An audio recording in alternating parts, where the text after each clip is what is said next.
Hi, good afternoon and welcome to the brand new Turps Gallery that we have. Very pleased to have Cherry Pickles, who's the artist who's got the show on at the moment, and she's been joined by Matthew Collings. Apologies for the slight delay in starting.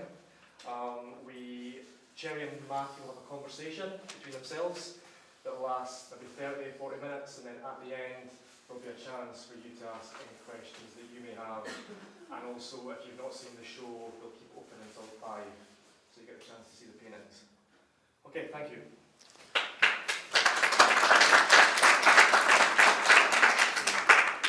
Well, I'd like to start by saying it's very nice to meet Cherry, which I've never done before, and it's a very impressive show, which I've only known your work from reproduction before. As a matter of fact, we were just talking about how little, when something is reproduced on the screen, how little really comes across in terms of its nature. Often even the scale, people just don't register that a thing is 5 foot wide. They just think it's the size of the screen. Yeah, well, particularly the scale, I think, because you don't, even if it said what size it was, which it doesn't usually, you have your own idea about what it Yes, you do. Yeah, you see everything within a framework that you're used to. Yeah. I mean, in a way, art is about upsetting those frameworks, one would hope. Yeah. Well, on the whole, I'm not going to be the talker today. Cherry is. I'm just going to elicit content from her. But to begin with, I'd like to say something about the first question I'm going to ask her, if that isn't too meta. And that question is going to be about content, form and content, the relationship of form to content. I think it's a particularly punchy show as far as content goes. For all that the handling of it is actually, it turns out, amazingly subtle. There are quite punchy thoughts going on and subjects that we think of as grating and disturbing, and quite rightly so, whether it's Jeffrey Epstein or rape or violence or the threat of violence or patriarchy in its most horrible and brutal and direct form, or its more subtle expressions. I'm going to ask Cherry to perhaps have a thought about what would you say is the moral orientation of the content? And I want to then ask, and in the same thought, I want to say, and how do you make the formal decisions in relation to that? Yeah. Now, I understand I'm going to finish in a second, but I understand from what we were just saying, that you have quite a lot to tell us about your background, which I think actually is very pertinent to the question I asked. So don't feel you've got to nail the answer in one go. Yeah, okay. I just want to say about the morality and the and the making of the paintings, that it's not necessarily in that order. But going back to what I was going to say about I was at Chelsea and Slade. And I was taught by, the people, if anyone knows anything about it, the people they know would be Coldstream and Uglow. Right. But in fact, Coldstream had already left, although he did come in. And Uglow didn't teach. Mm-hmm. But there was a kind of atmosphere to do with that. And there were a sort of objective realism. Yeah, and it was very much to do with observation. Mm-hmm.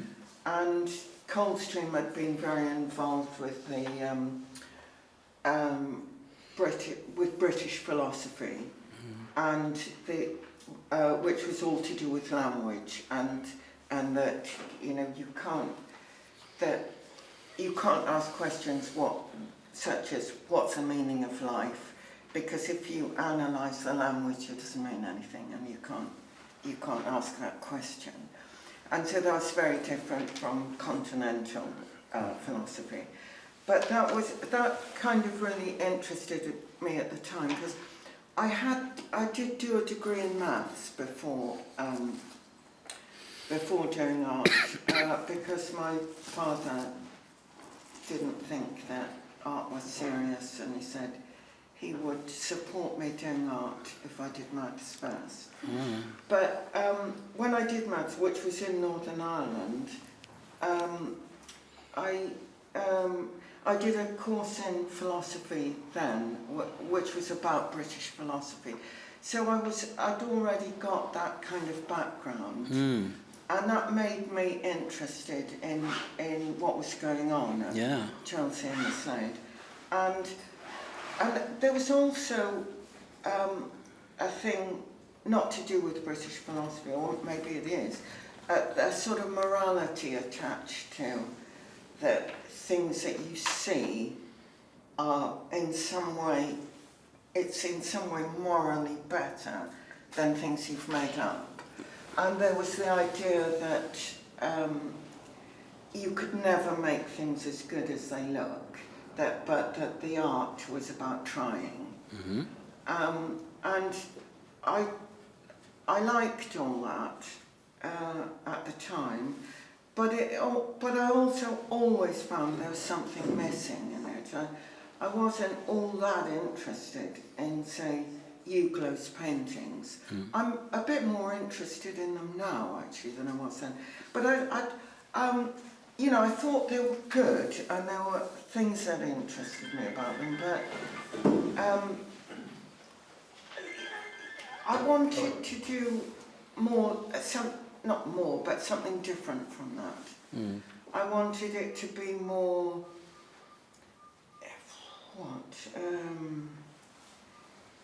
provocative, evocative, I don't know.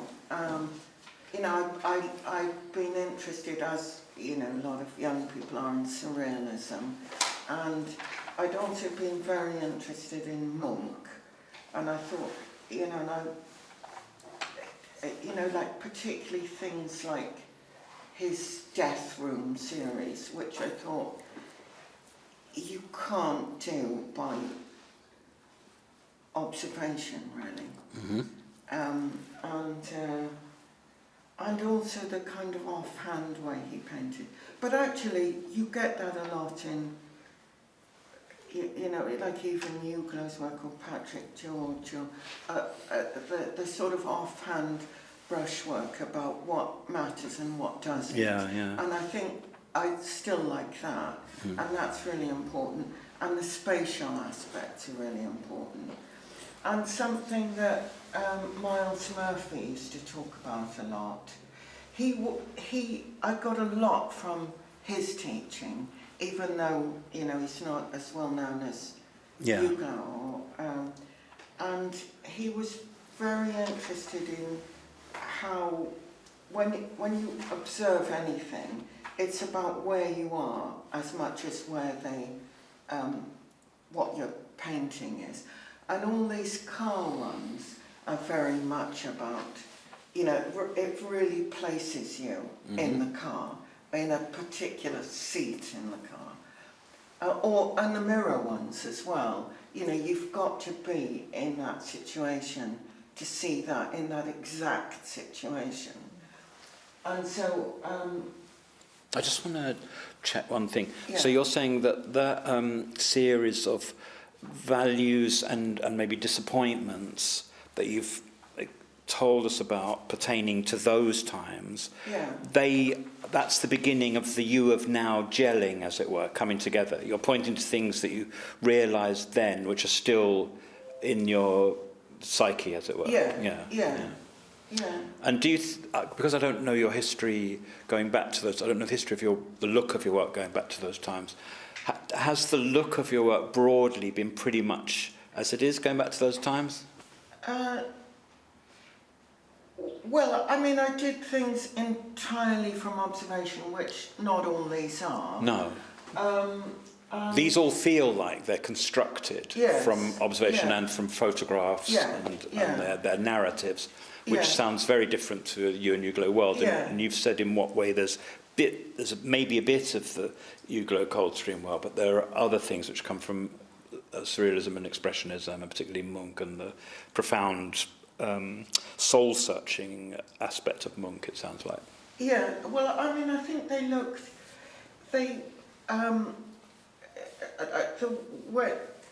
even when I was looking at the slate, I think the brush marks were, the way I made paintings was very much about what you need to have and what you don't need to have, you know, to make the space. And I'm very keen on not having extraneous things.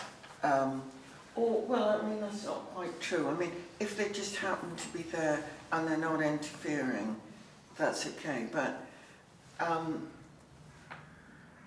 yeah, and the thing that I want is the space and the position and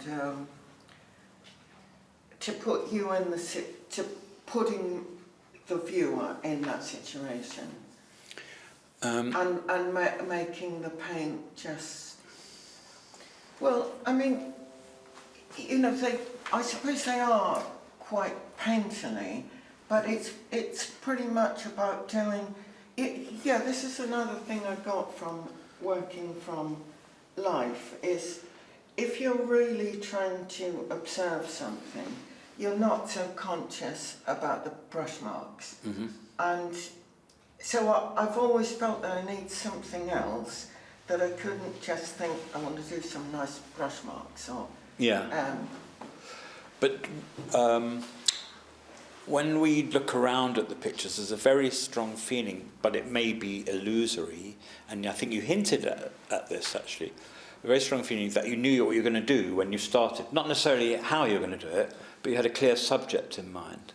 But you hinted just now that possibly that isn't so, that sometimes you find the subject in the making, or is it more that you find the... Yeah, sometimes I do, and sometimes I just do think the thing straight away. Like with the Bolsonaro painting, that wasn't going to be a rear view mirror to start with. It was going to be, the whole thing was the interior of the car. Oh. But somehow it just became that.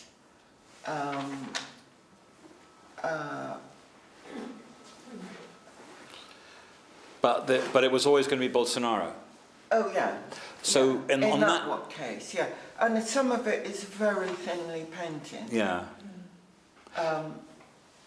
But they all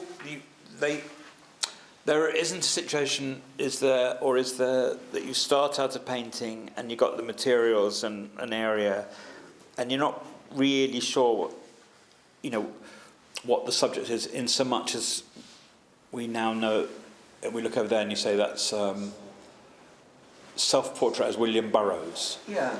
Did you think, I'm going to paint William Burroughs, or did you think, I'm going to paint self-portrait as William Burroughs?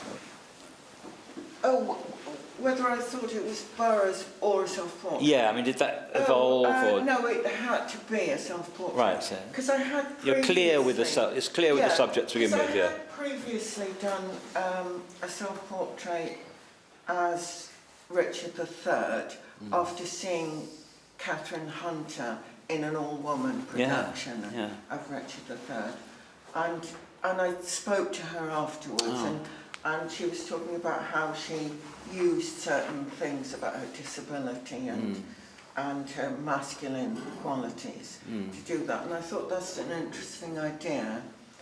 And much later, that I did a self-portrait. I did several self-portraits of Dylan Thomas, and that was partly because of seeing a really good pose of him, kind of lying back like this with a cigarette, and I thought that's a good pose. And then someone said to me, "Is that about how men artists had all the fun?" And I hadn't thought of that, but I thought it's interesting. And I did a series of those. And then by the time I went to Yaddo, I had this idea of, it was actually Lawrence Weschler who wrote the book about Robert Irwin. I don't know if you know, that seeing is forgetting the name of the thing one is looking at. and he was writing about his how he interviewed Keenholz when he was quite young, and there's quite a good photograph of him because Keenholz was huge, and Lawrence Wesher was quite nervous about it because he was quite young, and he came in just underpants, and he was quite big and deliberately intimidating. I asked him to go fishing or something on the lake, and he said he got seasick, but he said, "Do you want an interview or not?" And I thought that was really good. Yeah. So I asked him if he could interview me, and I'd take some photographs. So I just got some underpants for him to be, there are, I did some paintings of that, and then there was someone I met a poet who was sort of passing on the floor in there, in that painting. In the Burroughs painting? Yeah, and she knew a lot about the situation with Burroughs, and that Joan had actually put an apple in her mouth. Yeah. And someone at one of my classes recently told me that this is something that they used to do a lot in parties. It was a sort of party trick that she had an apple in her mouth and he would shoot it. But apparently he felt very uneasy about it that particular day. He said, but he used to say all sorts of things. So, and so he killed her. And then he said all sorts of things about that, like he never would have been a writer, if he hadn't killed Joan. And he also said, kill a bitch and write a book. Yeah, yeah. So I think,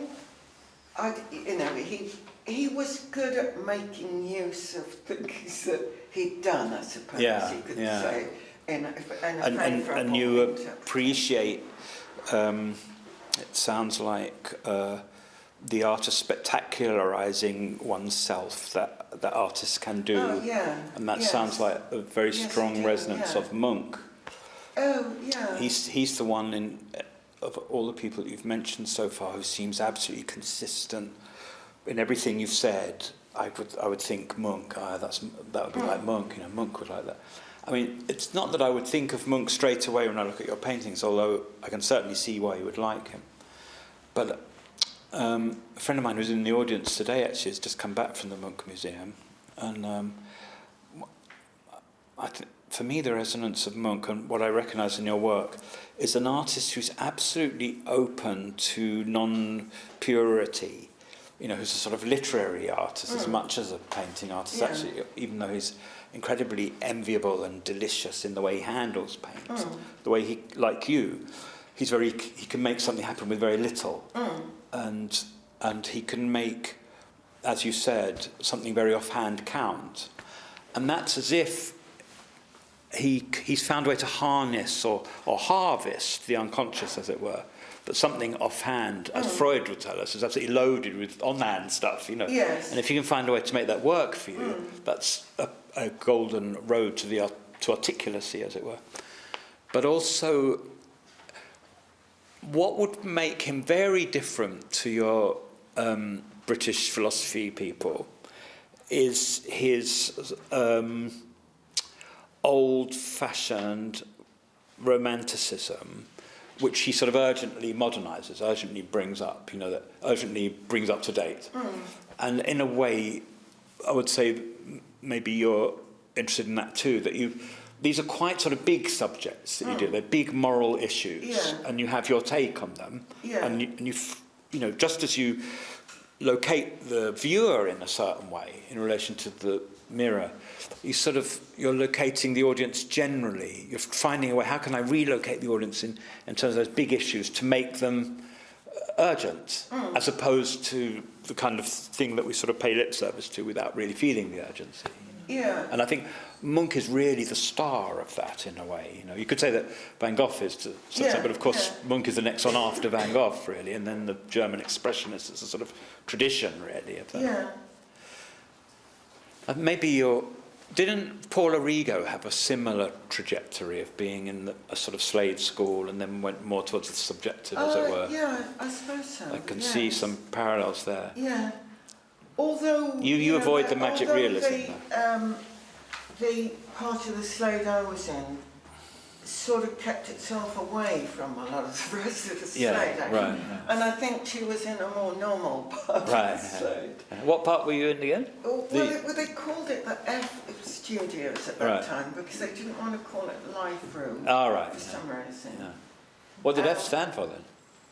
Oh, well, that's what it was called when it was still chemistry labs. Ah, I see. It didn't stand for anything. It's just an arbitrary thing. No, but that's like a very typical of that mentality, isn't it? Which isn't something I dislike at all, but it's just an aspect of that. But going back to what you were saying earlier about the morality, I think I like to put myself in the position of, like say with Bolsonaro one, he looks like he's quite a fun kind of person. Even though, like he's not someone I would align myself with. But I think one of the things about that art can possibly do is seeing things from different points of view. Yeah. And I think or maybe that's must do. Maybe must do. Yeah. And seeing like why Bolsonaro is so popular, because he is still very popular, and he does look like a fun person.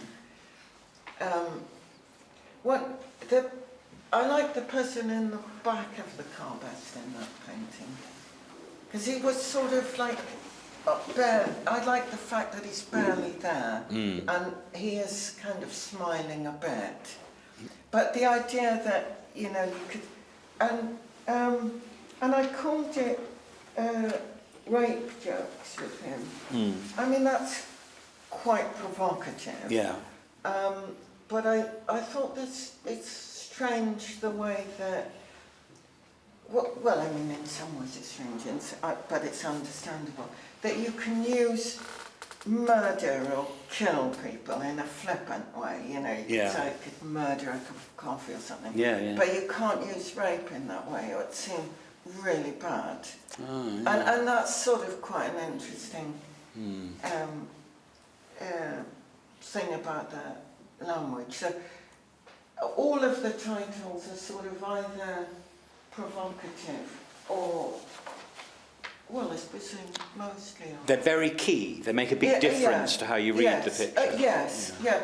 Particularly the one outside, which is called I Killed a Hitchhiker. Because after you've seen that, you can't not see it. You can't not know it. And I see that as part of the subject. And I mean, I don't know quite how, really. They're not really afterthoughts. They seem to be... why I say key is that they're as much an element as the blue around a figure, or the positioning on the canvas of an element. Yes, and sometimes they come first, and sometimes during, and sometimes after. But the ones that come after tend to change. They're not so keyed into it, really. Like this one, The Road to Damascus with Coffee. I got the title first because I was actually on the road to Damascus. Oh, that's great. And my brother said, this is actually the road to Damascus. So I thought Is that your brother? And you seem to be no, it's an illusion that you're upside down. I made up. Right, Maybe it's the two, one's being converted into the other. One's the old Saul and one's the new Paul. That's a self-portrait in the mirror. But maybe you've become Paul there, and that's your old Saul there. Yes. And it was an election time, so there were election double portraits of all these candidates. Is that all rubble now? Well, this was actually in Lebanon on the way to Syria, so it didn't We didn't go into Syria. We Yeah. went right up to the north, Mm. to Baalbek, but and everyone said it's fine here, it's all Hezbollah. On that particular painting, since everyone can easily see it, Yeah. I think, let's have a look at this issue of the form. For example, is that a picture where there is one source image, or is it a construction No. from many, or is there none? Is there no source image? Yeah, there were several pictures I took on the road as we were going along, and So it's a composite of several pictures that you Yeah. took, as well as an element of none of those and pictures. the wing mirror I did later from a car at home. Oh, I see, yeah. So you actually did look at a wing mirror. Yeah, Yeah. it probably actually wouldn't look as convenient as that No. in reality. Mm. It's a very because we see immediately that it's thin paint, and we also see that there's quite a lot of priority given to contrasts, tonal contrast, so that you can pick out a sort of spatial illusion quite swiftly the way that you paint. Yeah. But just as you can do that, you choose sometimes not to, or at least you present ambiguity. There's sort of blurring, and it's a coherent scene, and yet as a painting, everything swims, and they all do that. They're all floating worlds. All the paintings are floating worlds as much as they're coherent scenes with a distance. And the painting itself is sort of saying that as much as it's saying this is a scene, and also if you look at the title, you'll see what the scene is.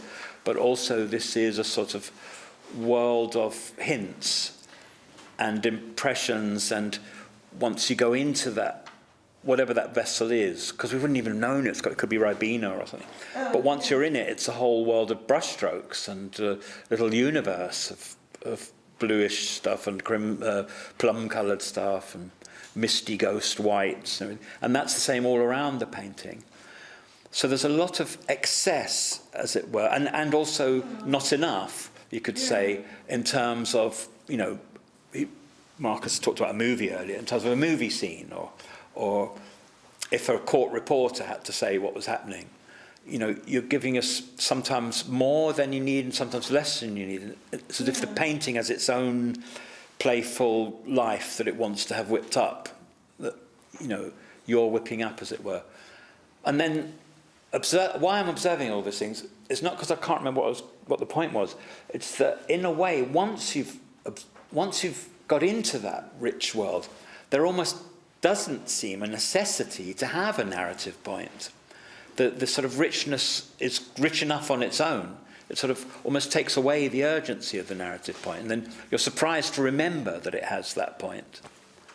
So I suppose I'm just talking about the structure of one's looking, and wondering about the structure of when you make it. What kinds of... Do you recognise anything in what I was saying that relates to your making of it? Yeah, I think it does.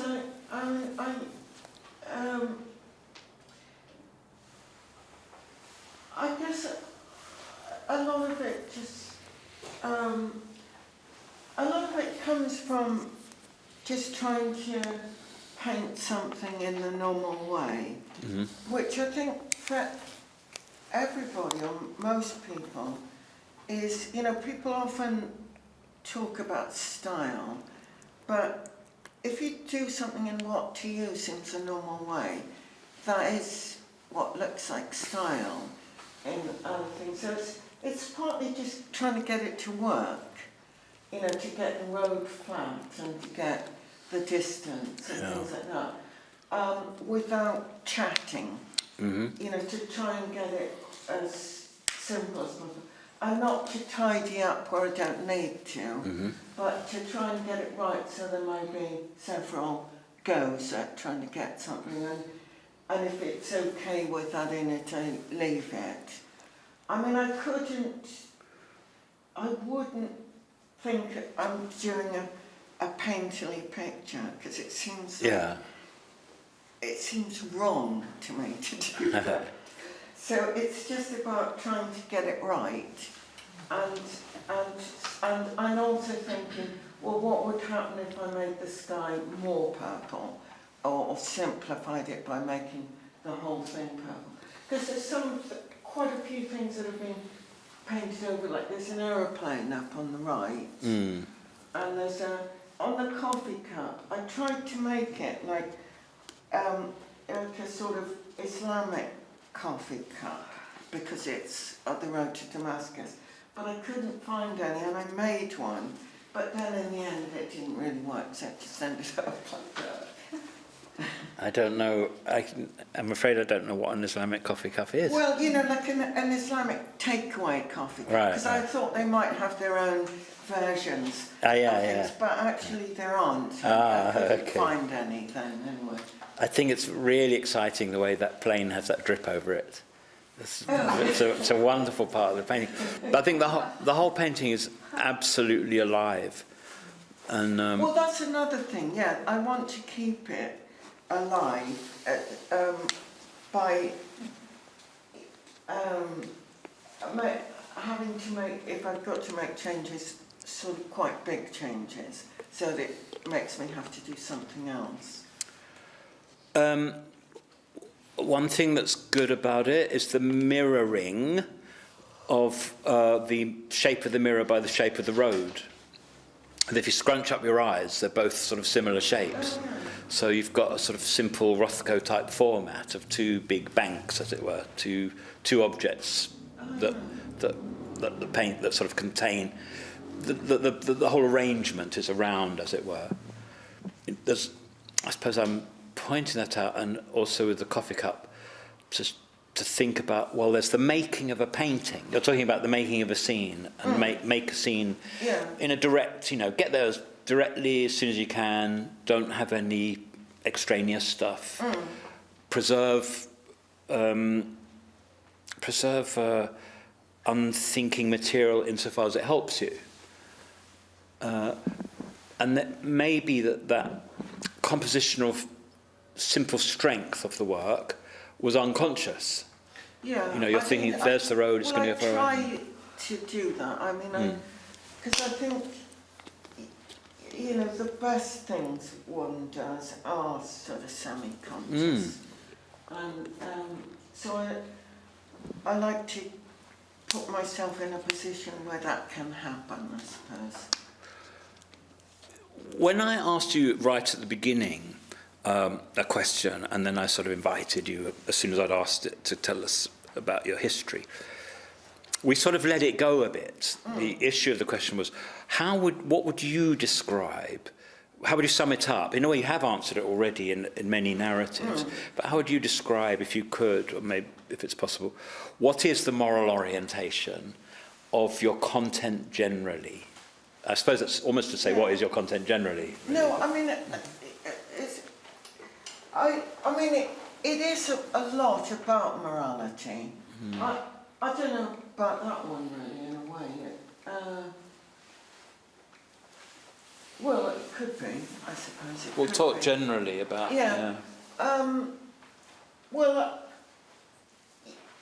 things like self-portrait as Harvey Weinstein, it immediately brings up some sort of idea of morality. But then I suppose I very much don't want to do the obvious thing. And it comes from a photograph I saw of Harvey Weinstein, and I thought, how would it feel like to be as confident as that? And I thought, well, it'd be good to just try it and see what it feels like. I still don't know, really, but that was the sort of idea of the painting. It came from the pose, in the way that I was saying about the Dylan Thomas coming from the pose. It's very much about confidence. But are you saying something about Harvey Weinstein? Are you saying he's a bad person, or you identify with him? I think I'm leaving it open, really. I mean, you'd think, because I'm a woman and I've done self-portraitism, you'd think that there would be a specific viewpoint. But I don't want to say anything about it. You know, that's open to the viewer. So and I very much wanted to keep it that way. He's a kind of, as it were, a moral hotspot. Yes. And maybe all of his issues Yeah. are, in one way or another. Yes. And they sometimes involve direct autobiography. I really did drive to Damascus. Yes. And there's or they involve universal thoughts, but of course I had them. Yeah. You know, Yeah. Weinstein, bloody Yes. hell, you know. Yeah. We all think that. Yeah. So there's a different level of personal engagement with the issue, Yes. but then maybe there's a similar ambiguity leaving open from picture to picture. That's a heavy subject, you know, rape, murder. He shot his wife. Yes. He got away with it, and flourished, and even referred to it in a triumphalist way, you know. Yeah. So, and Epstein is like the most horrible thing we can imagine, and actually it's not nearly as horrible as even a lot of other things. But in a way, he's the banner for everything horrible about our existence. Yeah. So there are issues that are already hot before you approach them. And again, that's the same with Munch, you know, death was hot then because everyone was dying of syphilis or TB or you know, and he was prepared to look at it from a bourgeois point of view, but also from a rather sort of eating away point of view, like the northern playwrights of those times.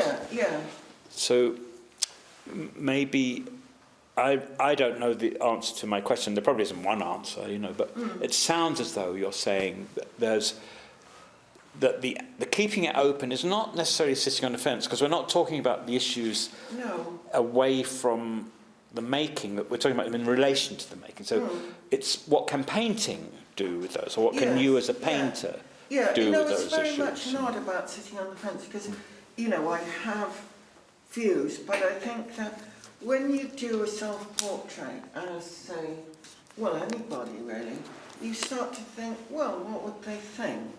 You know, and maybe they're not surprised. You know, like you automatically, from doing a self-portrait as someone or with someone, you start thinking, you know, what would it be like? What would it actually be like? And you know, a lot of these people, you know, they might be very charming, despite being evil. Bad, evil, yes. But there's a Titian painting of Pontius Pilate presenting Jesus, and Jesus all as he should be, and Pontius Pilate is weirdly luxurious and fat and has a lovely ermine, and you really want to touch him and everything.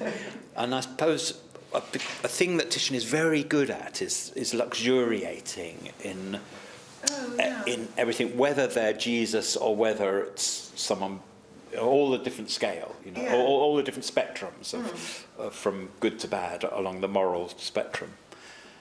So, in a way, that's what you're talking about, because you talk about the swaggering confidence of Weinstein. Also, another thing is, I don't understand a lot of these people, you know, like how they might think.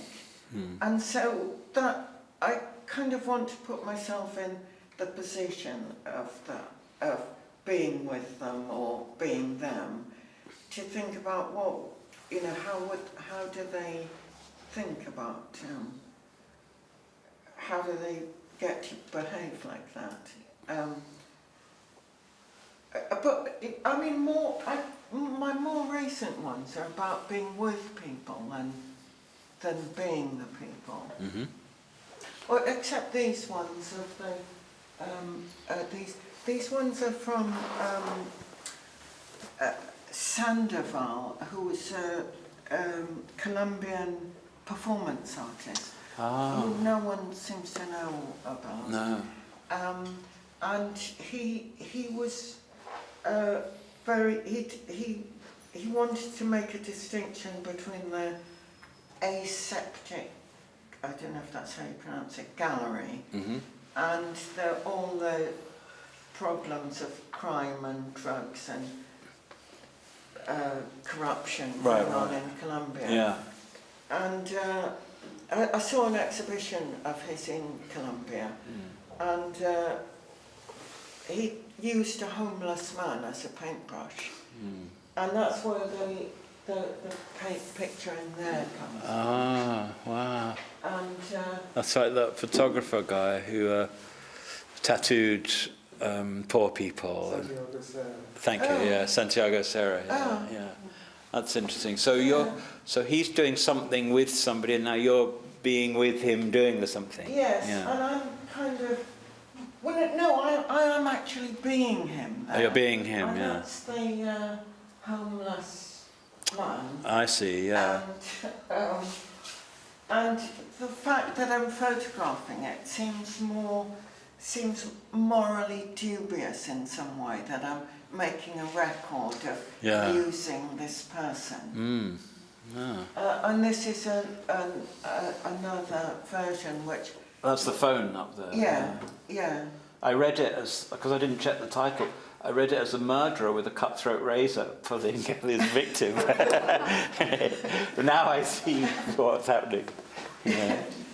Thank you for ideas. Yeah. So you're always in it somehow. You're either the person, you're kind of being the person, or you're being with the person, Yes. or in there you're directly picturing yourself. So it's a morality, it's a sort of moral world that you paint. It's a floating world because everything is coming up and floating away just by virtue of the way that you paint, thinly and in veils and glazing, loose glazings.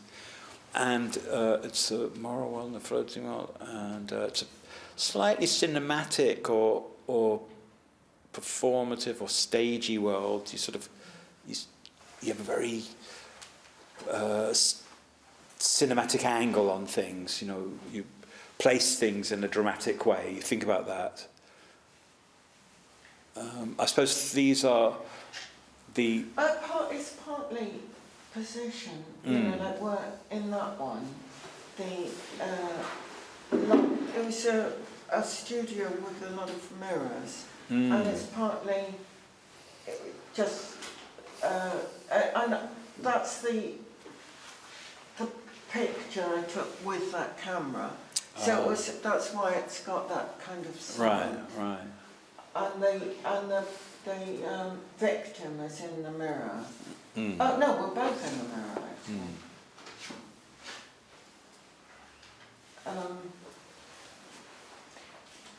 Yeah, that one is it's called The Silent Twins. I don't know if you know it's Silent Twins. There's a film made of it from Haverfordwest. The two black twins, sister girls, and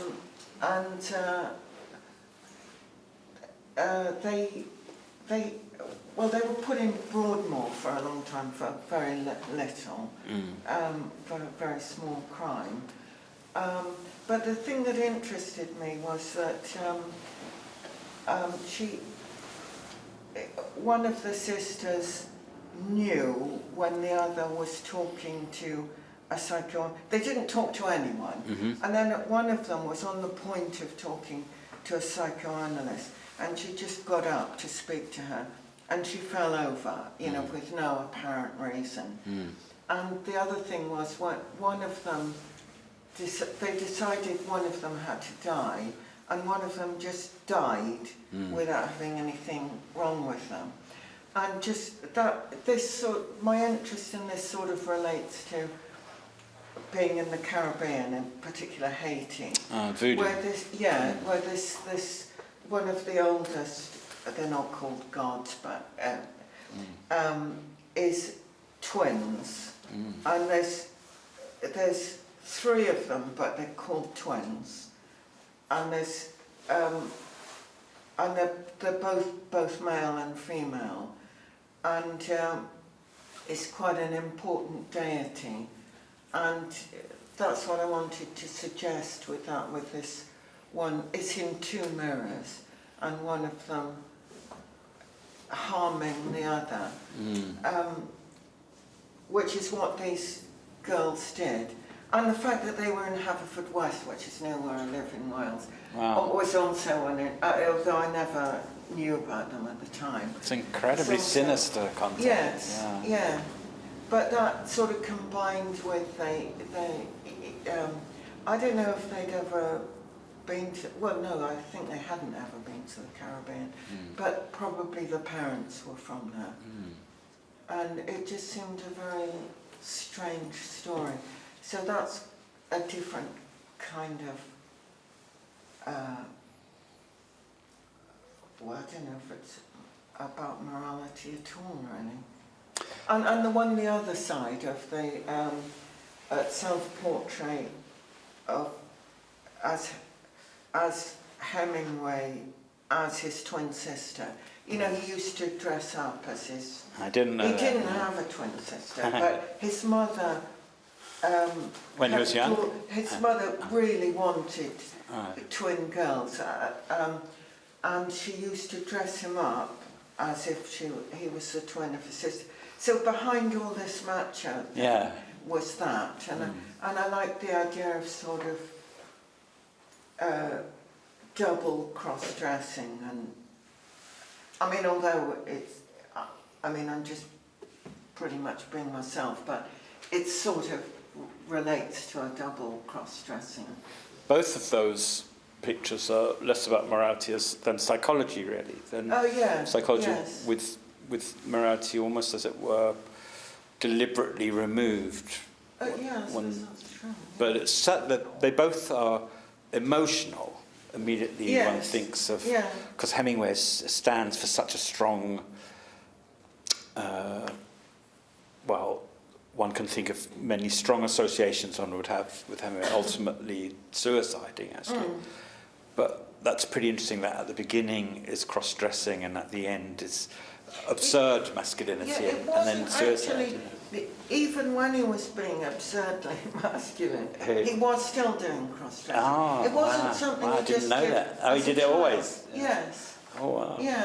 So, but I mean, I think that might be part of why he was so absurdly masculine. The rest of the time. Oh, that's interesting, isn't it? Well, while their psychological content could pertain to all the pictures, in some ways some of the more moral issues don't necessarily pertain to those pictures. So maybe it's not really, I mean, I am sort of interested in morality, but maybe that's not really. Would you say that, because I've been sort of pressing you to talk about universal things, would you say that I maybe am pressing on that, whereas for you they seem they're to do with your own interests, if not interests, your own being, you know?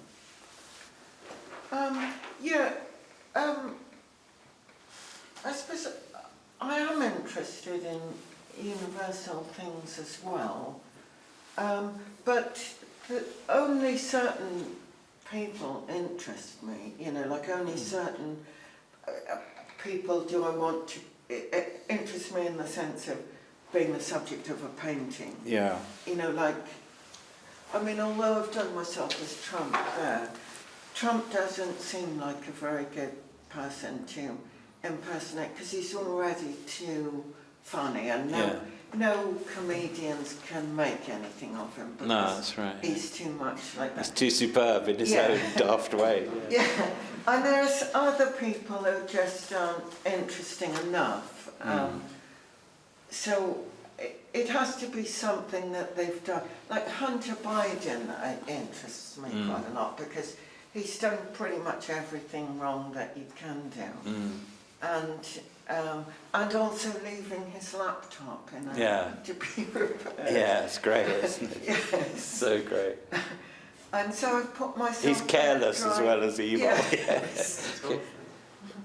And he also seems like someone who has got all this money, all from various... investments in Ukraine.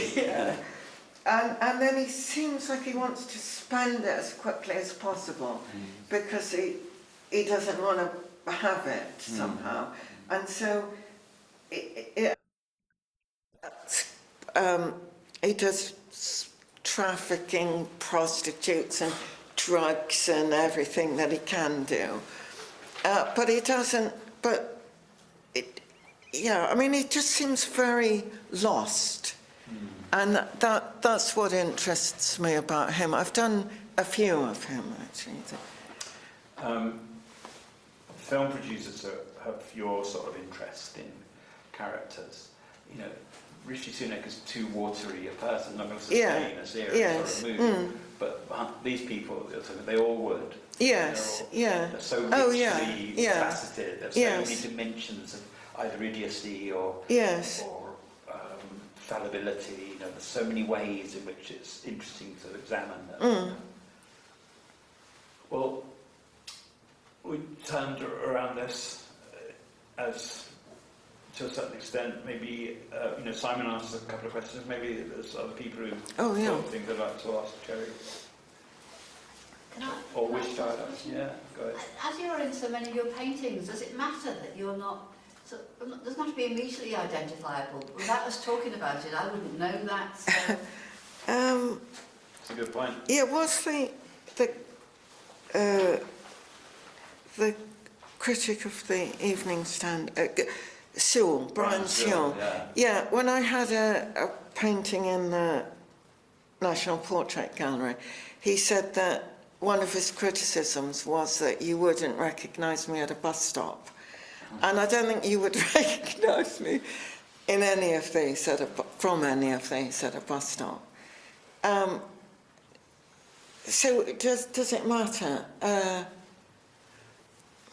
don't know. I think from the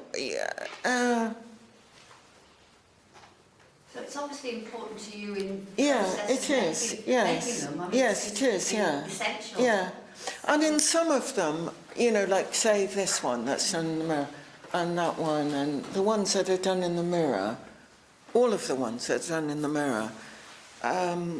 It has to be me doing them because I've got to, and some of them have to be done from life because you couldn't photograph it. Well, Biden, Bolsonaro and Epstein all look like them. Oh, yes, yeah. But Weinstein, we only would even think that because of the title. Yeah, well, it's sometimes the likeness matters, and sometimes it doesn't. Yeah, but I mean, in the ones with Bolsonaro and Epstein, they actually are playing themselves. Yeah. Whereas when I'm playing them, it's an absurd thing. Right. Because I don't really like any of them, and I don't try to either. Apart from pose, that's the only thing. Believable as you. But it's a pose rather than they. Yeah. I can believe that it's a self-portrait as well. Yeah, and that's done entirely from observation in a mirror. In a mirror. Yeah. How method are you being when you're painting them? Sorry, how? How method are you being when you're painting them, when you're inhabiting them? Method acting. Yeah. Oh, yeah, a lot. Yes. Yeah. No, I think about that a lot. Yeah, that's a good question. Why is it a good question? No, I mean, I agree it's a good question, but I'd like to hear why is it a good question. So what was the question? Well, sorry, how method is she being, as in method acting? Well, just thinking myself into the person, I suppose. Yeah. That's what that's a big part of the purpose of the picture is to, not the painting of it, but of the sort of subject of it. Because it's in the news at the moment, makes me feel that Robert De Niro, he famously used to say that to get into a character, you sometimes just need to think, what shoes did they wear? Everything will come from that. Yes. So when we say method as a technique, there are certain surprising things about it. But when we talk about method loosely, we just mean somehow that person is that person that they're acting. But it is a set of techniques. Yeah, I suppose like in that one it was very much the pose, yeah. And in this one, the one of as Jackson Pollock in the car crash. I mean, I mean his car didn't crash like that, but it's about that sort of about what I imagine his attitude would be. That, like, he didn't really care and he was drinking and he had a lot of people with him. Is he smoking? With him. Yeah. That's great. That's very good. And it's sort of, there was a whole series of paintings I did to do with that subject. Because when I was at Yaddo, there was a derelict car in the woods. And so I asked some people to pose, and everyone liked posing for it. There is a person on top of that other car, which you might not notice, with dark glasses. And there's another person on top of just above the foot on the right, which was a man dressed in one of my dresses. But they're kind of throwaway because you can't really Maybe the method question is more like how much of an actor are you? It doesn't really matter whether you're method or not method. There's a lot of acting. Yes. And you, that's an important aspect for you of making a painting. Yeah. Are these finished, this series? Finished? Well, I mean, it's difficult to know what you mean by a series, because the idea, if we just talk about the polygon, because that seems to be limited by the speed and duration of your paintings, which kind of have a kind of duration feel, which could be like a life or a few life sessions, but they have a kind of speed and a lifetime.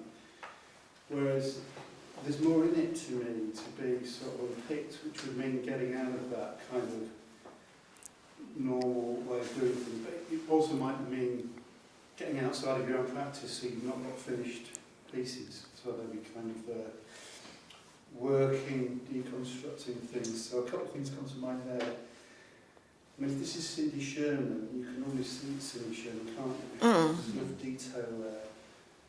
Whether you would allow yourself to kind of have that sort of pocket of space to kind of make things more observed. To make them what, sorry? Even more observed, so they became more realistic, I suppose. Not that they need to be for the painting's success, but just to explore this kind of role-playing and the acting. I'm not sure what you mean by more realistic, though. Well, this thing about doing OXU, it's an interesting thing, doing OXU. These are abbreviated. Yeah. And so where they're kind of quite animated, the abbreviation you captured brilliantly. But to know this is you being someone in that position possibly requires a bit more sort of detail. So it becomes a more elaborately constructed over time type thing, I suppose. A bit. Well, I mean, I have done ones like that, like the one that was in the Women Can't Paint, a self-portrait with a bottle of wine, and a sort of sitting like this with a bottle of wine. That was done over a long period, and it is more like some people say it looks like me, but that doesn't really matter. But I have done that. You say it doesn't really matter to you. It sort of matters to me that I would know it was you. So it's getting back to this sort of portrait. Yeah. Well, I mean, that one was done entirely from life in a mirror, and I just thought I didn't spend a long time on that compared with some other ones, but I I just thought it was enough of that. It wouldn't make the painting look any better, though, if it looked exactly like you, would it? No. So, I mean, the painting is what it is. I'm not suggesting, well, I'm suggesting that it might have a longer life, there might be more, possibly, so it would be better. It's a sort of different thing.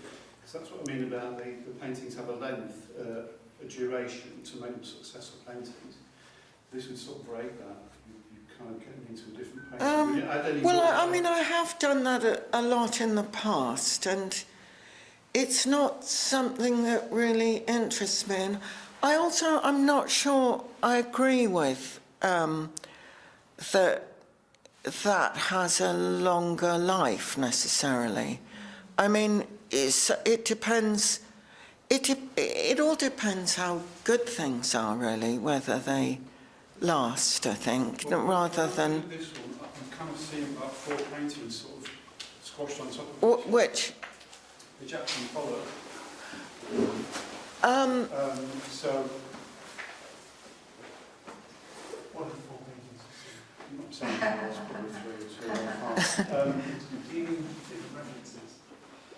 Yeah, ideas really. So I don't know whether, they are dead. Is the person dead? Is the person new? Is it constructed? Is it a sort of a quickly constructed, in the moment kind of snapshot? It's from photographs that someone else took, because I couldn't do that otherwise. I know that. It's... Yeah. I kind of think there's more to get out of it, more sort of flavour to kind of extract, not necessarily a better painting, but there's so many more ideas in it, and are they necessarily being sort of bothered by the kind of speed in which you're getting out of the painting? I don't think they... I mean, a lot of them aren't very quick, the paintings. Some of them I start and then get back. I want them to look quick. I mean, that's the difference, I think. Marcus, are you suggesting that maybe we're consolidating meaning? Are you suggesting that maybe we're consolidating meaning? So possibly, yeah, because the speed, they have a look of speed, whether they take a long time or not. And so they're quite kind of stylistically complete. That is your style. That's that's great because it's sort of consistent and coherent. It's just whether there's more to extract for me personally. Whether that is a limitation that kind of leaves some things under extracted. What I like about them is that they're unfinished and they're open, and that there are lots of possibilities that they could be alive. Because I think one thing I think you're trying, I interpret you saying, Max, is that the more finished it becomes, the more congealed it becomes, and the more stuck it'll become in its paintedness. I think the opposite. Do you? But what I like about them is that they are open, and also open for you, not so you can move on to the next one. I think the look of speed is integral to the content in a way. So in that painting there, the fact that it looks as if it's painted quickly, it's almost as if she's trying to capture something that she's seen. It's on the move. Yeah. And it becomes very complex because a lot of the imagery feels as recognisable. I think I've seen these before. I'm not someone who reads titles, but I kind of recognise these moments, and that puts me in a particular position on the psychology morality spectrum also. But the speed aspect of it feels to me to be so much part of how we understand the painting and where she is in relation to the painting as the author of the painting. If you were to paint that more slowly, then the specificity of certain things would start to get in the way. the specificity of his shorts or the shirt or the painting of the mirror, I think it would slow you down a little bit and would change how you understood the painting. So for me, the speed is kind of crucial. Yeah, I think also, answering your question about why I'm not more specific about me, I mean, it seems an odd thing to say about self-portraits, but I don't want them to be about me and whether I'm recognisable or anything. It's just about, you know, like one of the things about looking in a mirror is everyone looks in a mirror and, you know, people aren't that different really, but you might be able to recognise some quality of catching yourself out looking in a mirror or something like that, or in the you know, the rear view mirror. And yeah, I don't want it to be about what I look like. It's about where I am and who I'm with more. I wondered if Marcus was saying, because he's drawn attention to it now, that does seem a different painting to the others. The others have the speed and that doesn't. Oh yeah, that's possibly because it's one of... No, yeah, I mean that's one of the earlier ones. It's an earlier one. And it's not... well, I kind of... I don't know what to say about that really. Yeah, it's just that it's an earlier one. Yeah. It's perhaps... I did spend quite a long time on it. I don't know whether that's good. That's neither good nor bad, necessarily. Where did you paint it? Well, it's from, some photographs that were taken at Yaddo. It's an artist's retreat in America. It goes back 100 years or something? Yes, yeah. Not an artist's retreat, a writer's retreat. Artists and writers, yeah. So Sylvia Platham and Guston went there. Which state is that in? Upstate New York. It's near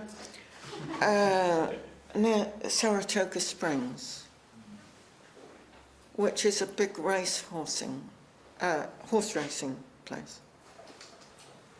Do you think the lack of specificity gives them a sort of universal feel? Well, that's what I want, yeah. When you have spoken about Greek theatre, yeah. I'm now thinking about your painting, the sort of moral position in relation to understanding morality in those terms, rather than in... Yes, you know, that's a very good point. That is very much what I mean. Because in Greek plays, they tell you, you know, so-and-so's killed somebody and somebody else. And they say, yeah, but on the other hand, this, that and the other has happened. And, I really like that. And you have to... It's not deciding for you.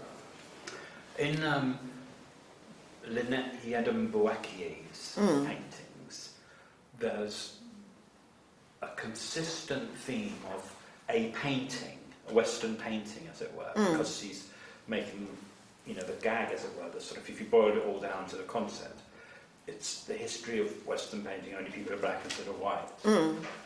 But of course, the works all transcend that gag, you forget about it, because they're so individually compelling, you know, the imagination is so crazily exciting from picture to picture. Yeah. You know? And maybe there's a parallel in the way,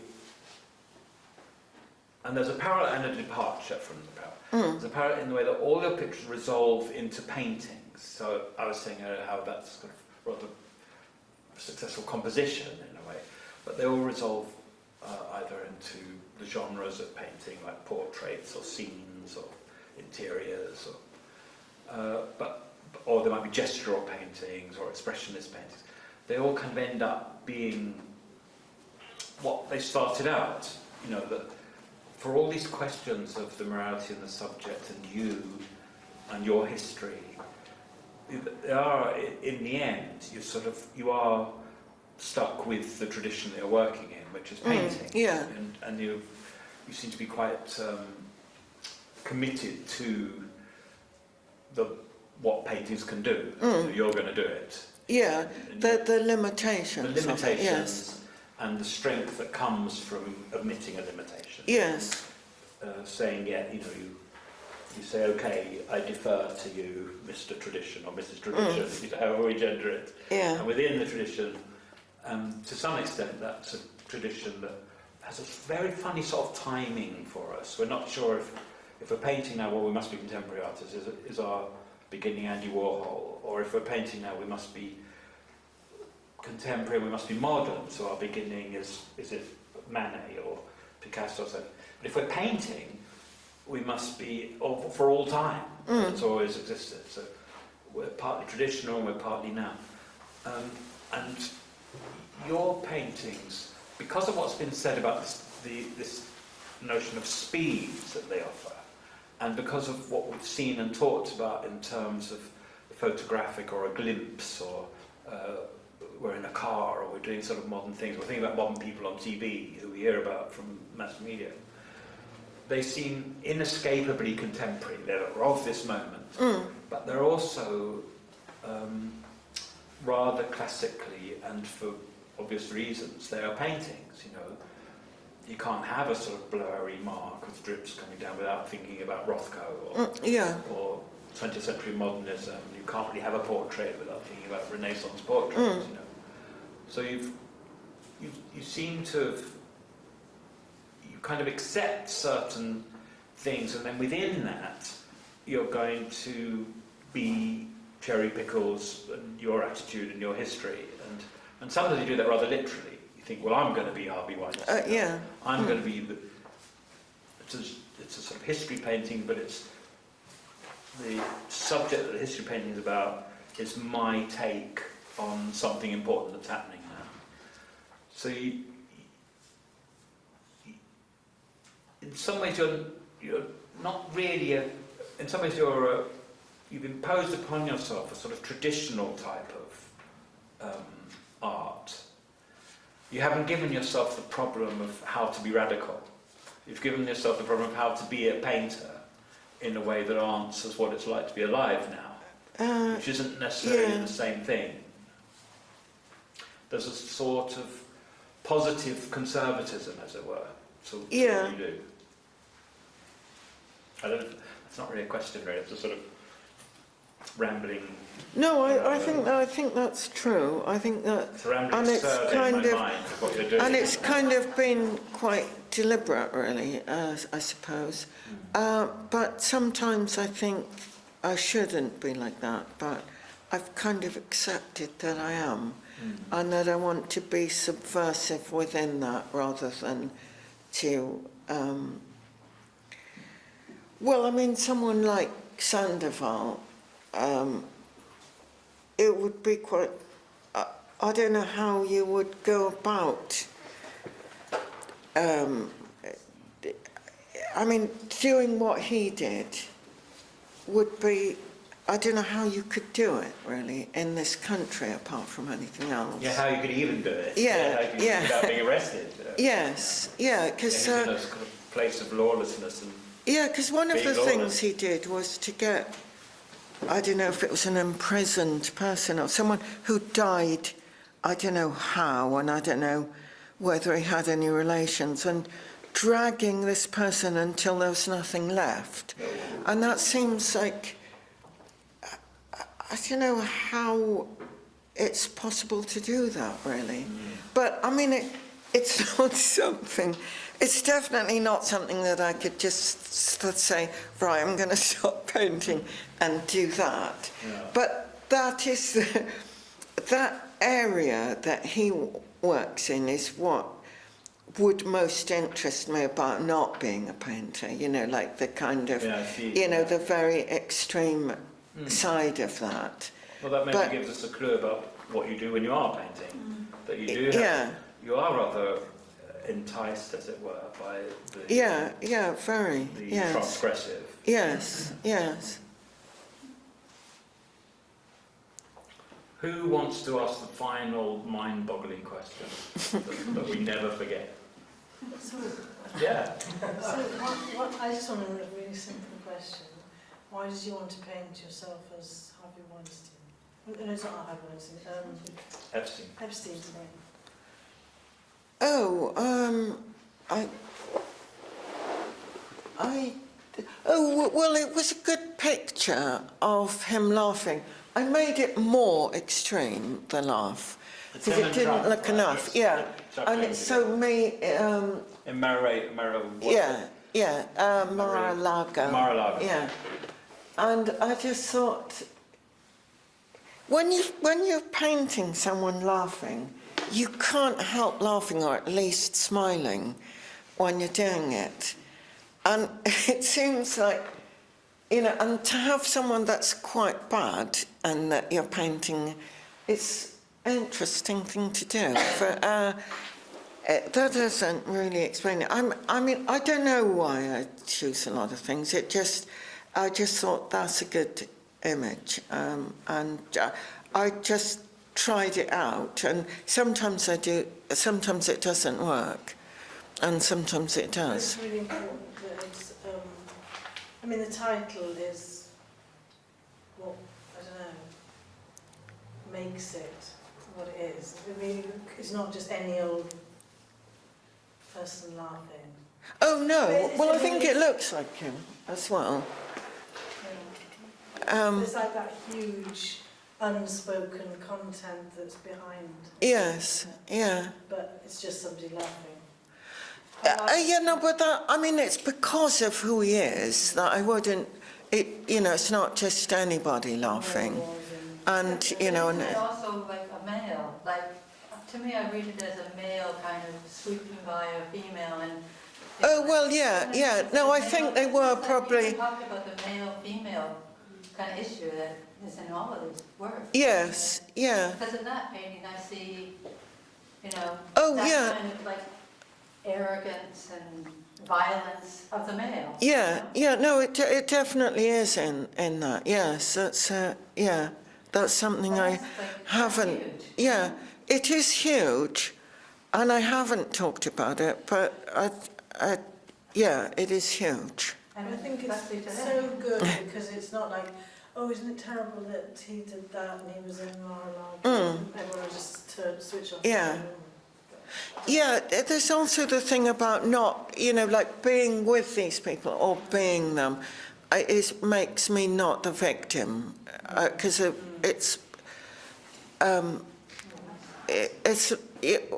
we see enough of that. Yeah. Does it give you a certain sort of freedom to put yourself in the shoes of all these bad boys? Oh yeah, yeah, very much so. Yeah, yeah. I mean, the thing about the Pollock car crash is that for a long time there wasn't really much voice given to the fact that he killed a woman in that crash, and injured the other woman, could easily have killed the other woman, and that had he lived, you know, he would have been imprisoned. Oh yeah, yes. But whereas in recent years, he has substantially, not wholly, he is a little bit cancelled. He's substantially cancelled, and that's the reason. Yeah. That's the issue that Lee Krasner's career was sort of had to be sacrificed for him, and really her big success is after her death. But that's tied to the fact that there's a literal killing of a woman in the mythology of Pollock, which took a long time to ever be voiced. It wasn't that it was kept secret, it was just that no one thought that's bad. They just thought, it's tragic. The tragedy of this hero involved, you know, some woman dying in the car. Whereas now we're in this climate of revision, very, very dramatic revision, where we don't exactly know, you know, this was a rocky boat, but we know we must be on this trip. We've got to do this revising about the injustice, and we're seeing where it's going to go. Yeah, that's what I think when I say that. Yes, it's a very good point. That's what it's part of. Good point. Now. Yeah, yeah, it's a very good point. I mean, you Yeah. have to think about how every woman is going to view this work. Yeah. Yes. Every woman is. Yeah, because they were Most women obviously experience- talking about women in this. Yeah, we assume that there's Yeah, theory. yeah, yeah. They're doing their horrible talk. And it's more like confronting people rather than saying a point of view. Because it kind of makes you more angry if you see someone laughing really, doesn't it? Then if you see a victim saying, I don't know, whatever you might say. Goya was very good at showing the royal family in a way that nobody knows to this day if he thought I am satirising them. Yeah, that's really They didn't good. think Yeah. it, they weren't hiring him, he doesn't seem to. Yeah, no, I think And that's yet really we good. see these grotesque, laughable phantoms on a funny stage, looking crazy. And that, relating to what you just said, makes you think about a lot of his pictures of extreme situations are sort of documents of horror by somebody who's humane. But those satirical pictures of the royal family, because in a way that's the reason why horrors are, because those in power have got the situation set up in that way. That's where the horrors come from, you know. But they're very unknowable, those pictures. The horror, It's you know. supposed to be quite flattering. Yeah. Well, They're official portraits by the court painter. Isn't the realism subversive in itself? Because they weren't idealised. They weren't polished up to make them look better. Yeah. I think they were. I think they were Well, looking like. we can only think because we just don't know. Because nobody told him off, and he didn't document them. There's no proof of it. We go on. We can turn it over in our minds and interpret it, but we have no idea really. But we certainly can see that there are these strange paintings which seem satiric, but they can't have been, because otherwise they would execute you or they'd fire him. You know, he didn't have any of those problems. But they relate to what you've just said, in that they can't exactly be known. So you're giving us these contents where you're causing us to not exactly know the evil, or whatever it is, the evil of Epstein, or the evil of Trump, or the evil of Weinstein, or the strange attitudes of people that this story of Pollock could be told in such a way at one time, and then now can be seen in a completely different way. So these are moral issues, and as you say, often relate to subjugation of women. But you don't give us it head on. The content isn't given us. No. I mean, they're deflected, of course, by the very fact of painting. That painting is a kind of peculiar medium in that way. And also they're a bit funny, which makes people more unguarded. Yeah. Makes us complicit. Yeah, Because we're sort of enjoying them, and that's yes. the proof of the situations that evil people aren't just, bastards and cunts all the time. Actually quite a laugh. Yeah. You'd like to be there, wouldn't you? And that's Yeah. how things get done. Yes. Well, we're very interested in crucifixions in art and tortures in art.